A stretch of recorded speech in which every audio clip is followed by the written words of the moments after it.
आझादी बचावमध्ये आपलं सर्वांचं स्वागत आहे।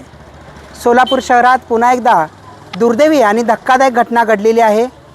सोलापूर शहरातील बापूजीनगर शास्त्रीनगर परिसरामध्ये मी सध्या उभा आहे।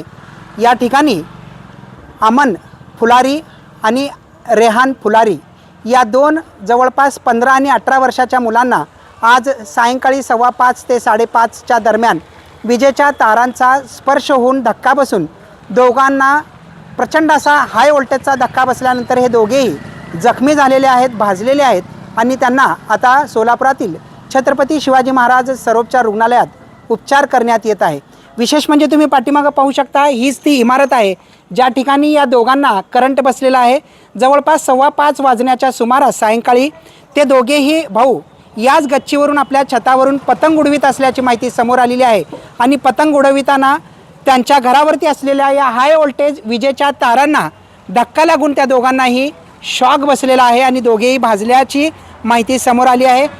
या इमारतीसमोर मी तुम्हाला एक आश्चर्यकारक आणि धक्कादायक असा एक व्हिडिओसुद्धा आता दाखवणार आहे। तुम्ही ही इमारत पाहू शकता, अवघ्या 50 फुटांवरती इथं हाय व्होल्टेज असा एक डीपीसुद्धा बाजूलाच आहे आणि या डीपीला आलेल्या त्या विजेच्या तारा आहेत। एकंदरीत पाहता हा डीपीसुद्धा जो आहे तो चुकीच्या ठिकाणी असल्याचं एकंदरीत आपल्याला पाहावयास मिळत आहे। कारण अगदी 2 फुटांच्या अंतरावरतीच खालून जमिनीवरती डीपी जो आहे तो उघड्या अवस्थेत पडलेला दिसून येत आहे।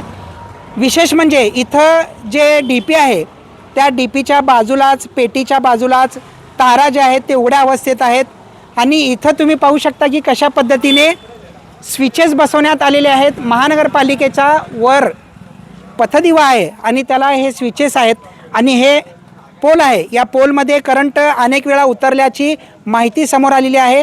सोबतच हा डीपी वारंवार आग लागून जळत असतो आणि त्यावेळेला इथे असलेले दुकानदार म्हणा किंवा लोक म्हणा जाणारे येणारे ते नेहमी इथं वाळू टाकून किंवा खडी टाकून ही आग विझवत आहेत। धक्कादायक घटना इथं घडत असताना सुद्धा महावितरण असो की महापालिकेचा या पोलचे अधिकारी असो यांच्याकडून हलगर्जीपणा होत आहे। त्यामुळेच आज रेहानसारखा आणि अमनसारखे 2 लहान चिमुकल्यांना हाय व्होल्टेजचा धक्का बसलेला आहे। सध्या त्यांची प्रकृती ही गंभीर असून भाजल्यानंतर सध्या त्यांच्यावरती सिव्हिल हॉस्पिटलमध्ये उपचार सुरू आहे। विशेष म्हणजे महावितरणला याच्यापूर्वीही सोलापुरातील बाळीवेस परिसर असो किंवा नवी जिंदगी परिसर असो किंवा आणखीन इतर परिसरामध्ये असलेल्या विजेच्या तारांचा धक्का बसून अनेकांचा जीव गेलेला असताना सुद्धा महावितरणचे अधिकारी हलगर्जीपणा करतात। महावितरणच्या अधिकाऱ्यांच्या घरच्यांना किंवा त्यांच्या एखाद्या लेकरांना जर असा विजेचा शॉक बसला तर त्यांची परिस्थिती काय होईल हे आपण कल्पना करू शकतो। परंतु सामान्य लोकांच्या मुलांना किंवा सामान्य लोकांना जेव्हा करंटचा धक्का बसतो आणि त्यांचा जीव जातो तेव्हा महावितरणचे अधिकारी नियमावर बोट ठेवून हे तार आम्ही काढू शकत नाही, इथं तार आधी आहेत नंतर घर झालेलं आहे किंवा घर आधी आहे तार नंतरचे आहेत असे कारणं सांगून लोकांचा जीव जाण्याची नेमकं वाट बघत बसलेला असतात। विशेष म्हणजे बाळवीच्या घटनेवरती जेव्हा अलकुंटा नावाच्या एका मुलीचा मृत्यू झालेला होता 2 वर्षाखाली, तेव्हा महावितरणचे अधिकारी असलेले दिघे यांच्यावरती गुन्हा दाखल झालेला होता। तशाच पद्धतीचा गुन्हा पुन्हा एकदा या हलगर्जीपणामुळे ज्यांचा जीव जाणार असा धक्कादायक करंट बसलेला आहे अशा अधिकाऱ्यांवरती तात्काळ गुन्हा दाखल करण्याची मागणीसुद्धा काही लोक करत असल्याचं समोर येत आहे। सध्या नातेवाईक जे आहेत त्या मुलांचे उपचार करत आहेत, तिथं डॉक्टर तात्काळ तिथं दाखल झालेले आहेत। पण महानगरपालिका झोपेचं सोंग घेत आहे, तसेच महावितरणचे अधिकारीसुद्धा झोपेचं सोंग घेत असल्याचं एकंदरीत पाहावयास मिळत आहे।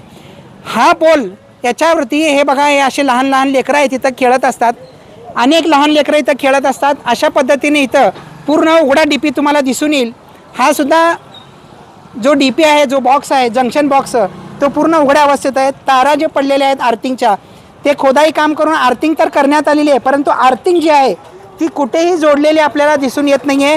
त्यामुळं महावितरण याला सर्वस्वी जबाबदार आहे। आणखीन किती जणांचं महावितरण जीव जाण्याची वाट पाहत आहे असा संतप्त सवाल इथले नागरिक करत आहेत। सोबतच आम्ही आझादी बचावच्या माध्यमातून सुद्धा महावितरणला विनंती करतो की सोलापुरात अशा पद्धतीने अनेक धोकादायक अवस्थेत असलेल्या विजेच्या तारा, विशेष करून हद्दवाड भागाच्या परिसरामध्ये अनेकांच्या घरावरती हे तारा गेलेले आहेत। नियमावरती बोट न ठेवता या लोकांना यांचा जीव वाचवण्यासाठी तुम्ही नियम बाजूला ठेवून काहीतरी उपाययोजना करणं गरजेचं असल्याचं एकंदरीत आमची विनंती आहे महावितरणला की त्यांनी तात्काळ या सर्वांची दखल घेऊन उपाययोजना नक्की करावी. आझादी बचाव न्यूजसाठी इम्रान सगरी, सोलापूर.